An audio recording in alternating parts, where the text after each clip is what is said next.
Stress rates, in my opinion, have risen dramatically due to the fact that we work too much, we sleep too little, we love with half a heart, and then we wonder why we're stressed and unhappy. Americans also have experienced less trust in each other. Our empathy for each other is reduced, and our tendency to be biased and more prejudicial towards people different than us has also risen. In addition, there's this concept that I call performance addiction.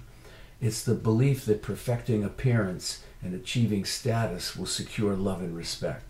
And I think in our culture, rather than us emphasizing character and integrity, we are at a point where we're really emphasizing achievement, status, and a tremendous emphasis on appearance.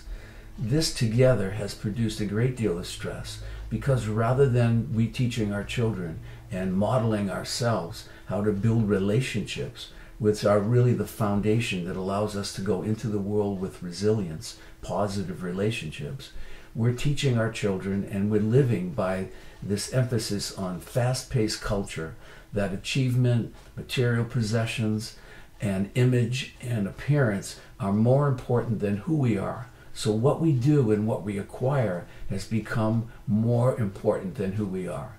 Many people, many theorists addressing this issue of stress in our society have come to believe that we are a country that is materially rich and spiritually poor. Probably the best way that I can describe to you what empathic cognitive behavioral therapy is to give you an example. I was meeting with a couple recently, and I was trying to help them correct the distorted ways that they perceive each other. And that is very much what cognitive behavioral therapy does. It corrects distorted thinking. So she often generalizes, talks about his family and about how people from Michigan act a certain way and people of his religion act a certain way, rather than keeping to the facts of his communication. He, on the other hand, uses the cognitive distortion of mind reading, which is he automatically assumes that he knows what she's thinking, which is why he consistently interrupts her, and assumes that he knows what her motivation is and what exactly she's going to be telling him. So we talk about these cognitive distortions, which is basically what CBT is. It focuses on present interactions, inaccurate interactions, meaning people are misreading each other through the distortions that they employ. Why doesn't this tend to stick to people? Well, it's important to point out to a person that they're thinking inaccurately, but if you don't know where it comes from, if you don't know the origin of this emotional learning, just being reasonable and rational will not overcome it. If that were the case, we could tell depressed people, you shouldn't think negatively, so why don't you discontinue that? Or we could tell anxious people, most of the time you worry about things that don't come true, so you really should cease and desist with that tendency. Now, people know this, and we don't lack information for the most part, but a lot of these ways that we continually interact and distort about ourselves and others are from our early conditioning. That's where empathy comes in. Because when you can slow a process down enough, these people talk very quickly to each other, this couple, which is what happens with a lot of couples that are in conflict with each other. The interaction goes very quickly. They don't slow it down enough so they can truly understand each other. They're talking at each other rather than really trying to enter the world of another. And again, that's where empathy comes in. Empathy slows down a process. It provides calming neurochemicals so that we can uncover the origin of where these distorted tendencies come from. And once you understand the origin, you understand the root of your behavior and the way you think and perceive, you can begin to understand that this is an emotional process, not just an intellectual one.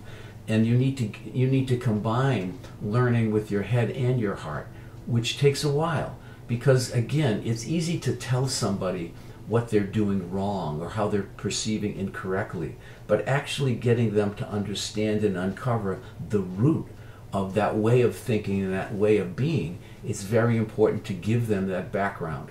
I'm not a person that believes in belaboring the past, but I believe that you need to understand the past if it's interfering with the present.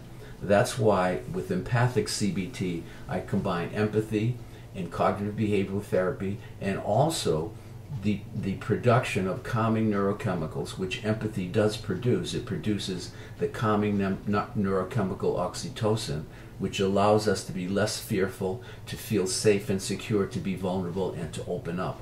And when this process unfolds, people are much more able to understand each other in a reasonable way. And also they are much better at differentiating between personal and situational variables, meaning that they don't always take everything so personal. They see that there are situations that occur in life that don't have to do with them.